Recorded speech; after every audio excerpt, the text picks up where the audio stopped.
Jadi boleh tahu nggak Mbak Nunung sama Mbak Evi itu udah berapa lama kerja di sini? Kalau aku dari 2017, berarti sekarang kurang lebih 6 tahun. 18, 19, 20, 21, 22, 23, 6 tahun OTW 7 berarti. Kalau Mbak Evi? Aku dari Maret 2021, jadi mau jalan 3 tahun. Terus Mbak Nunung itu bekerja di bagian apa? Kerjanya ngapain? Kalau sekarang aku di staf kesejahteraan, orang lebih familiar dengan istilah staf BPJS.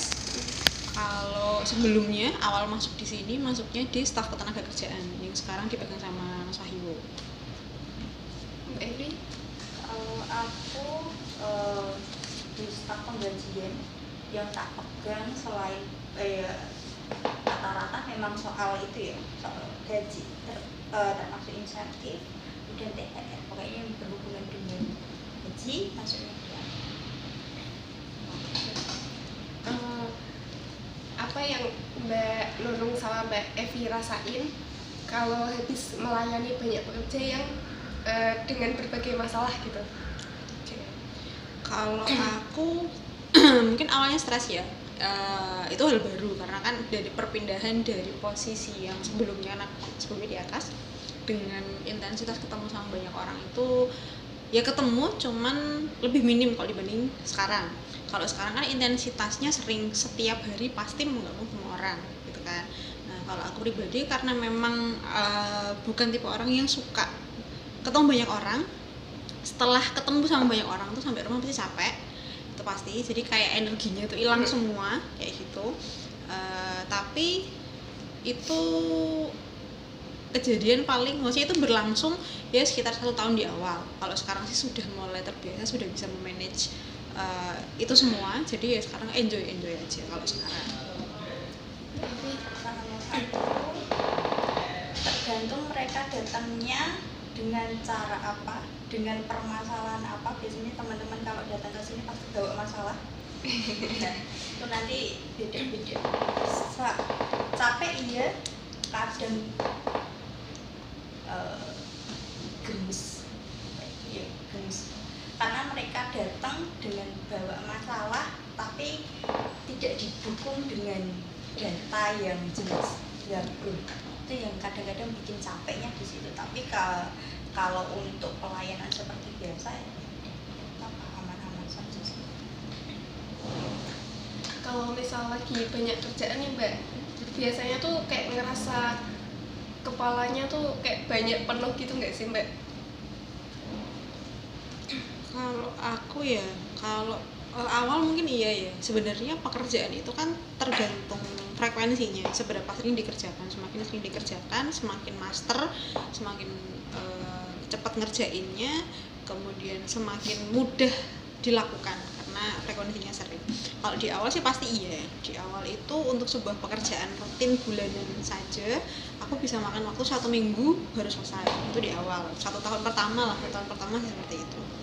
Kemudian masuk tahun kedua, tahun ketiga, karena frekuensinya sering dilakukan, jadi akhirnya kita sudah kebaca pola masalahnya di mana. Kalau misalnya ada yang nggak pas itu harus cross check kemana, itu sekarang udah kebaca.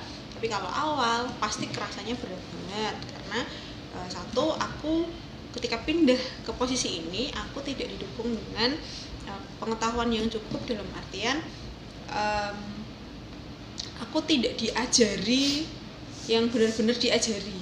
Jadi ini modelnya adalah ini kamu punya kerjaan ini, kemudian job desk-nya begini, silakan dikerjakan. Jadi bimbingannya itu katakanlah misalnya dari 100% total bimbingan yang dilakukan hanya 20%, sisanya semuanya nyari sendiri. Either itu tanya dari staf sebelumnya atau cari tahu sendiri ke petugas. Kalau di aku kan karena case-nya adalah BPJS ya, kaitannya sama pihak ketiga. Jadi kalau nggak tanya sama staf sebelumnya ya harus tanya langsung ke BPJS. Kalau Mbak Evi?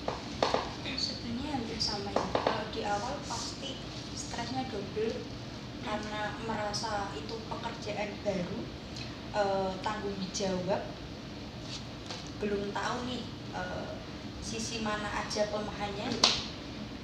Pokoknya pengennya yang sempurna, harus minim salahnya. Itu yang buat stres. Apalagi sempat waktu itu Mbak Nunung cuti, kemudian staf penggajian sempat kosong, personil kurang. Nggak tahu nih, biasanya nggak megang itu, kemudian dikasih kerjaan itu nggak pernah megang, itu juga bikin stres waktu itu. Tapi untuk yang lainnya masih aman. Terus kalau lagi di posisi seperti itu, untuk misalnya diajak komunikasi nih sama orang lain, itu lebih milih diem atau bisa nanggepin, bisa interaksi gitu? Kalau itu tergantung komunikasinya seperti apa dulu ya. Kalau misalnya kaitannya sama masalah yang sekiranya kita nggak bisa jawab, kalau aku prefer better diem dulu.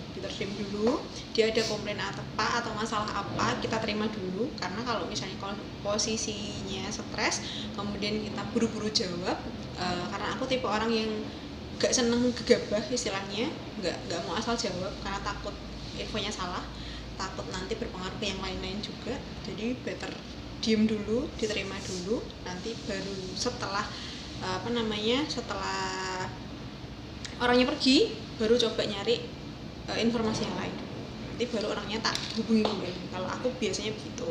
Tapi kalau kaitannya sama yang biasa-biasa, kayak misalnya cuma pelayanan ngambil kartu, yang kayak konsultasi ringan, misalnya soal penambahan, soal anak baru lahir mau seperti apa, atau case-case yang istilahnya tidak begitu berat, tidak begitu beresiko, ya masih bisa gitu. Tapi kalau case-nya beresiko, misalnya aku kayaknya kalau mau jawab kayak gini takut salah nih, atau mungkin nggak yakin nih sama jawabanku, jadi daripada aku juga ngasih jawaban yang nggak tepat, kalau yang bersangkutan juga nanti jadinya salah kaprah, kalau yang seperti itu aku better diem dulu. Kalau Mbak ini? Kayaknya sama sih Mbak ini. Karena misal kita lagi banyak kerjaan, lagi stres misal, kemudian banyak yang tanya, kalau masih bisa dijawab pertanyaannya ya ringan-ringan aja, tidak apa-apa dijawab. Tapi kalau udah komplain dan harus kalau di penggajian ya harus ngeluarin data, ya mau nggak mau kita harus itu loh, suruh tunggu dulu, kita cari datanya. Terus kalau misalnya ada pekerja yang komplain terkait gaji atau kesejahteraan gitu, Mbak Nunung sama Mbak Evi itu perasaannya gimana? Perasaannya gimana? Sebenarnya biasa aja sih Mbak. Kalau takut pasti takut, tapi ketika itu salah. Tapi kalau nggak salah ya biasa aja. Nah itu kan harus dicari dulu nih datanya gimana, kesalahannya ada di mana, itu harus dikompliti dulu baru bisa ngejelasin. Tapi kalau pernah nggak takut ya pernah. Kalau salah loh ya. Iya. Kalau di aku lebih ke penasaran sih. Kalau aku tipenya begitu. Jadi di awal aku biasanya bukan tipe yang takut salah dulu, tapi aku lebih ke penasaran. Misalnya si A komplain nih. Oke, komplain. Kalau aku penasaran, kok bisa ya dia komplain? Kok bisa komplain? Karena setiap ada komplain, kalau aku pasti nanya dulu. Misalnya dia komplain, kok Mbak punyanya istriku kok tiba-tiba nggak aktif atau apa gitu, misalnya dia komplain. Padahal dulu sudah tak daftarin.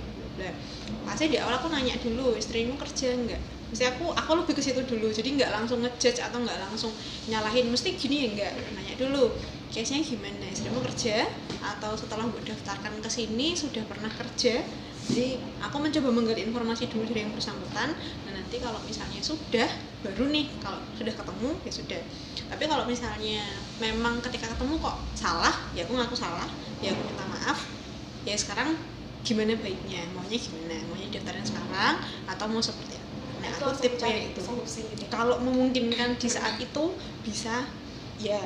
Tapi kalau misalnya memang harus ditelusuri lebih jauh lagi, ya yang pertama aku nyari informasi dari yang bersangkutan dulu, case-nya seperti apa, awalnya bagaimana, kok sampai muncul komplain. Nah nanti kalau misalnya memang itu butuh konsultasi lebih lanjut ke pihak ketiga, ya nanti orangnya tak hubungi lagi. Kalau aku biasanya gitu. misal ada kritikan dari hasil kerjaan Mbak Nunung atau Mbak Evi, itu biasanya apa yang dilakukan kalau dapat kritikan? Oke, kritikannya seperti apa dulu? Tipikal komplain yang menyalahkan atau hanya istilahnya kayaknya baiknya gini deh, kan beda tuh. Ada kritikan, ada tipe kritikan yang menyalahin, ada tipe yang istilahnya kasih masukan. Nah, kritikannya yang seperti apa dulu? Kalau yang menyalahin, kalau memang aku salah, ya aku ngaku salah. Oke, kedepannya gimana biar aku nggak salah? Kalau aku pas. Tapi kalau ditanya perasaannya gimana, ketika dikritik atau dikomen pasti awalnya mesti nggak enak dulu. Aduh, pogi, kan mesti gitu. Nah, tapi kalau kritikannya tipikal kritikan yang membangun, istilahnya yang is oke nih, tapi alangkah lebih baiknya seperti ini, ya sudah kita terima. Nah, aku tipe yang seperti itu. Nggak tahu kalau begini. Mbak Evi? Mungkin pertanyaan itu jawabannya satu ya Mbak ya. Jawabannya itu satu ya. Aku langsung copy paste kayaknya sekali dua salah kayak bener ya kan. Enggak Mbak, Pertanyaan salah. enggak apa-apa Mbak. Dikritik gimana rasanya? Ya kalau memang itu salah, ya udah diakuin salah. Terus apa yang salah nanti akan dibenahin lagi kan gitu tuh. Jadi awal perasaannya kalau dikritik Ya, biasa aja tuh. Ya dia ada itu. Apa ini? Bos saya kenapa gitu? Kan gitu. Aku harus merasa bekerja sebaik mungkin loh.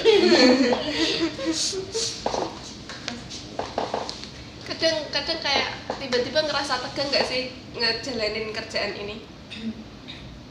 Tegang kalau aku enggak Mbak. Tapi bosen iya. Ada rasa bosen karena yang tak kerjakan setiap harinya seperti itu hanya lebih banyak ke inputannya juga lumayan banyak dan monoton kan itu yang bikin pusing. Kalau Mbak Nunung? Kalau tegang itu, kalau aku karena ini ya di BPJS kan ada case kecelakaan kerja. Kalau aku tegang itu di tipe-tipe case yang kayaknya kalau kita telusuri ada yang nggak pas nih, ada yang salah nih, atau mungkin secara administrasi atau penanganannya nggak tepat, kemudian kaitannya sama biaya-biaya dan lain sebagainya. Nah itu kalau di aku case-case yang seperti itu yang bikin tegang. Tapi memang tidak setiap hari ada atau tidak setiap bulan ada. Mungkin dalam 1 tahun 1 sampai 2 kali lah iya. Cuman untuk hariannya kalau tegang sih enggak sih. Kalau Mbak Ewi bilang bosan, kalau di aku nggak bosan ya sebenarnya. Cuman kadang ada rasa bukan bosan sih, lebih ke kayak gemes gitu sama teman-teman tuh. Kadang udah dijelasin, besoknya datang dengan case yang sama, menanyakan hal yang sama, lebih ke gemes gitu. Kamu tuh nek dijelasin kamu dengerin nggak? Nah lebih ke situ nek aku, karena kan beda sama Mbak Evi yang setiap hari melakukan hal yang sama. Kalau aku kan mungkin pekerjaannya ya kira-kira 11-12 kalau sama Mbak Evi. Cuman bedanya kalau di aku kan kadang teman-teman kesini tuh dengan case yang beda-beda, kadang curhatannya juga beda-beda. Kadang mereka kesini fungsinya buat apa, tapi nanti sambil curhat, sambil apa misalnya, atau mungkin sudah pernah melakukan sudah pernah mengalami case yang sama, sudah pernah konsultasi juga, tapi kemudian ketika mengalami case yang sama lagi tetap masih tanya lagi. Kadang gemesnya di situ aja. Tapi kalau bosan, kalau di aku pribadi tidak sih.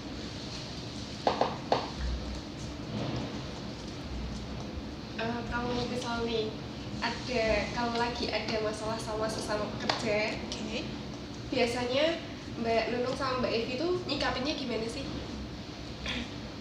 Kalau aku better diem. Sama pekerjanya itu? Sama pekerjanya. Kalau aku better diem. Kalau memang tidak ada urusan yang istilahnya urgent banget, aku better diem. Karena aku bukan tipe orang yang bisa memendam emosi dalam artian kalau aku nggak senang itu kelihatan. Nah jadi daripada istilahnya muka yang tidak senang ini mengganggu orang lain, better aku diem aja gitu. Atau mungkin perkataanku lah, orang kan bilangnya sih ngomongku landep banget sih Mbak, dan ini dan itu misalnya kayak gitu ya. Nah kan nggak semua orang bisa terima itu gitu loh. Jadi daripada aku ngomong ternyata bikin orang sakit hati atau mungkin bikin orang itu ternyata sama orang itu tersinggung gitu karena mungkin ada hal yang nggak enak sebelumnya begitu, jadi aku mending better diem. Itu aku. Bukan berarti kemudian itu mengganggu pekerjaan ya, enggak. Tapi kalau kaitannya sama pekerjaan kita harus komunikasi seperti biasa, profesional kerja. Tapi untuk selain itu, misalnya untuk ngobrol-ngobrol atau untuk cerita-cerita, kayaknya enggak. Sama Evi? Kayaknya kita sama sih Mbak. Ketika kita baik-baik saja, ya, kita ngomong gitu. Tapi waktu ada masalah lebih baik diem. Tadi aku juga menyadari kalau ngomong aku udah enak gitu kan, daripada nyakitin ya udah mending diem. Jadi kalau diem berarti itu lagi marah gitu. Justru kalau ngomong terus tuh berarti kita sehat dalam artian secara emosi sehat gitu kan, masih bisa diajakin bercanda, masih bisa dimintain tolong, masih bisa istilahnya kalau mau mengkritik juga masih bisa. Tapi kalau kondisinya kita diem banget, istilahnya kita kok punya masalah entah dengan rekan kerja ataupun tidak begitu ya, itu tipikalnya podo, tipikalnya sama, better diem. Mbak Evi sama Mbak Nunung pernah ngerasa capek sama beban kerja yang dilakukan nggak? Mbak Evi dulu. Capek dengan beban kerja. Itu pertanyaannya aku harus jawab tidak. Enggak tahu Mbak. Khusus ya serba alami kan. Ya jelas ya toh. Beban kerjanya luar biasa kadang-kadang ya. Ngadepin kerjaan, misal ada case di laporan aja itu udah bikin capek, ditambah ada teman-teman yang komplain dengan masalahnya masing-masing. Kayak di tunjangan shift aja, tunjangan shift, lembur, kemudian ada di gaji pokok yang rasanya itu ini sudah tak sesuai kan kok kadang-kadang kelewat ya. Pasti mereka akan marah-marah, itu yang bikin nggak enak. So kadang yang kayak gitu itu juga bikin capek juga. Mbak Nunung? Kalau aku jelas ya pasti beban, karena kaitannya sama kesejahteraan itu dalam artian kan aku pegang jaminan kesehatan juga. Yang menjadi beban adalah ketika ada karyawan yang ternyata butuh si BPJS ini, tapi ternyata karena satu dan lain hal si BPJS ini tidak terdaftar sehingga nggak bisa dipakai, jadi dia harus bayar gitu. Atau yang case-nya adalah anggota keluarganya, misalnya anaknya sakit kemudian nggak punya BPJS, atau mungkin BPJS-nya belum terdaftar dan si anak ini butuh perawatan intensif misalnya. Di aku bebannya lebih ke beban moral yang seperti itu daripada beban pekerjaan. Kalau beban pekerjaan sih awalnya terasa beban karena aku basicnya memang bukan dari manusia sosial yang bisa ketemu banyak orang, bisa ini sama banyak orang juga. Bukan tipe orang yang suka bersosialisasi lah intinya. Kemudian di sini mau nggak mau dituntut untuk jadi istilahnya konsultan, bahasanya kan kayak gitu, konsultan di sini terkait BPJS, ya kan? Itu awalnya beban banget, ya aku bisa nggak ya ngadepin orang-orang kayak gini, karena kan dengan melihat backgroundnya teman-teman pabrik itu kan macam-macam ya Mbak, maksudnya dari mulai background keluarga, dari mulai background pendidikan, dari mulai memang watek gitu kan. Kadang kita ngobrol ngobrolnya kita biasa slow, tapi sana terimanya ternyata kok pengen itu Mbak. Nah kayak gitu, jadi bebannya itu aku lebih ke beban-beban yang seperti itu daripada ke tipikal pekerjaan.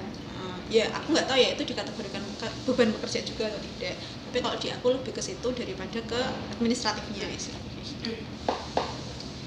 Terus gimana perasaan Mbak Nunung sama Mbak Evi kalau ngadepin pekerja yang kolot dan bakal nyikapin kayak gimana? Oh, Buntung. sebenarnya ada perasaan tidak nyaman ya Mbak, tapi kan kita punya kewajiban untuk menjelaskan. Sebenarnya dituntut gitu ya, Untuk menjelaskan. Nah, ya gimana? Kita harus menjelaskan sebaik mungkin, sesabar mungkin. Kadang-kadang aslinya aku juga rak sabar. Tapi berusaha untuk profesional. Kurang lebih sama sih. Kalau di aku biasanya teman-teman teman-teman yang sudah atau teman-teman yang punya pemikiran kolot ini, mereka lebih susah untuk dijelaskan, ya kan, karena kadang kok gini kok begitu. Sebenarnya yang dijelasin sudah normatif nih, tapi sama mereka nggak masuk gitu, mental gitu mereka. Ya mau nggak mau harus sabar, mau nggak mau harus kita coba nyari kalimat paling sederhana yang sekiranya bisa mereka pahami. Ya mau nggak mau kita belajar jadinya juga ke orang-orang ini juga gimana cara ngadepinnya, karena kalau di aku kesehatan sama ketenagakerjaan itu untuk orang-orang yang kolot ini, yang agak susah ini, ya memang mau nggak mau kadang harus bantuin dalam artian kayak misalnya Mbak mau klaim pakai ini bisa nggak Pak, terus aku udeng gitu Mbak, pokoknya saya terima bersih, ngerti sudah cair, nah yang kayak gitu-gitu kadang. Jadi ya walaupun di jobdesknya nggak ada, di jobdeskku tuh nggak ada. Kalau di jobdesk menjelaskan kayak Mbak Evi kan ada gitu kan, memang harus menjelaskan ke karyawan kondisinya seperti apa. Di aku kan nggak ada jobdesk bantu klaim tuh nggak ada. Tapi kalau ketemu sama orang-orang yang seperti ini dan memang butuh bantuan, ya mau nggak mau kan, jadi harus diluangkan waktunya. Perasaannya sebenarnya awalnya tetap ada rasa jengkel ya, itu gaweanku kenapa aku harus ngelakuin gitu kan. Tapi ya balik lagi, kasihan kadang, lebih ke kasihan kalau sama teman-teman yang kolot atau yang istilahnya kan kolot di sini kan bisa berarti tua, bisa berarti gaptek secara kemampuan kan. Ya setelahnya ya saake, kadang akhirnya jalannya ke situ. Ya, bukan yang sebel terus enggak. Ya jengkelnya karena sebenarnya itu bukan bagian dari pekerjaanku loh gitu, tapi akhirnya ya sudah enggak apa-apa. Sakne juga dia juga enggak bisa. Ada. Mbak Evi sama Mbak Nunung tuh kalau lagi di rumah sering kebawa itu nggak sih mikirin pekerjaan? Sering ya, lihat ya. Oke Pak. Aku tergantung Mbak, misal ada malam-malam ada yang komplain masalah gaji belum terbayar, itu kepikiran karena itu haknya orang, kenapa kok bisa belum kebayar, apakah salahnya misal di aku atau di keuangan mungkin, atau memang ada orangnya yang punya tanggungan tapi tidak merasa terpotong, jadi langsung komplainnya langsung ke sini. Itu yang kadang-kadang bikin kepikiran karena itu kan menyangkut hak orang. Ada tau Mbak yang di luar jam kerja gitu? Ada Banyak kalau ada banyak gitu, kalau itu banyak. Case-nya sama sih kalau di aku. Kalau untuk rutinitas nggak ada ya. Kalau dulu mungkin iya, dulu tuh kepikirannya adalah si A ini sudah terdaftar belum, sudah tak masukin BPJS belum ya gitu, atau mungkin ini si A sudah tak masukin BPJS kok iurannya kok belum kepotong, kenapa ya gitu. Apakah aku yang nggak input atau memang anaknya ada masalah apa? Awalnya seperti itu karena penguasaan pekerjaannya belum gitu pinter ya. Kalau sekarang sama seperti Mbak Evi, kita kepikiran hanya kalau ada case-case tertentu saja. Misalnya tiba-tiba malam-malam di WA sama Mbak Ria, si A kecelakaan lalu lintas misalnya, apalagi tipikal kecelakaan lalu lintas yang di luar kota, yang notabene secara informasi kita agak susah dapatnya. Kalau di dalam kota, kemudian rumah sakitnya di situ-situ aja istilahnya, kita masih bisa dapat karena kita punya koneksi di dalam. Jadi walaupun nggak update dari keluarga yang bersangkutan langsung, kita bisa dapat dari instansinya. Tapi kalau di luar kan kadang yang menjadi kendala adalah administrasinya gimana nanti, terus habis itu kondisinya yang seperti apa sekarang kan, kayak gitu-gitu. Terus kaitannya sama siapa aja misalnya, itu yang jadi beban. Di luar itu ya enggak. Nah aku tipe yang kalau sudah selesai di sini ya sudah, selama tidak ada masalah ya berarti aman. Nah, gitu. Udah. Udah. Soalnya ini